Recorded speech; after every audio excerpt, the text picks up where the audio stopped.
Good morning, happy Saturday, and welcome back to Spectrum News 1. Meteorologist Robert Suhr back with you here. You know, as we've been talking about this morning, we're about a week away from the first day of the month of November. A lot of people associate winter weather once you start to get into November. And the Climate Prediction Center is actually out with its winter outlook, its 3-month forecast. This covers meteorological winter, so December, January, and the months of February. And we're going to transition from a La Nina pattern to basically a neutral pattern. And when that happens, you see temperatures here. The forecast is for average temperatures, really no shading. You get further to the east, it might be a little bit above average, but for us, it's average temperatures.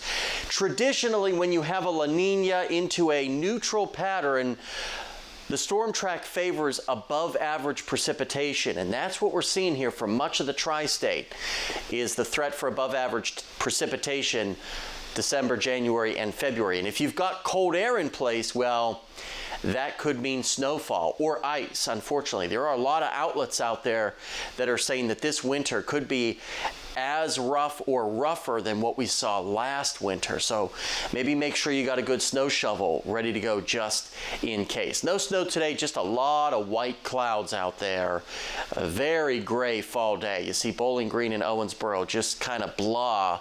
But really no issues if you want to take care of some yard work today or tomorrow, at least the first half of tomorrow before rain chances really increase early next week. You see, as we go through the day, lots of stubborn clouds around. Could be a very isolated stray sprinkle, but not likely. I think by the time we get to tomorrow afternoon, a much better chance of moisture will start to arrive throughout the day on Sunday, and this will reach the ground. So we're talking about after the lunch hour or so, things could get a little bit on the soggy side. But really not much to worry about today other than the cloud cover.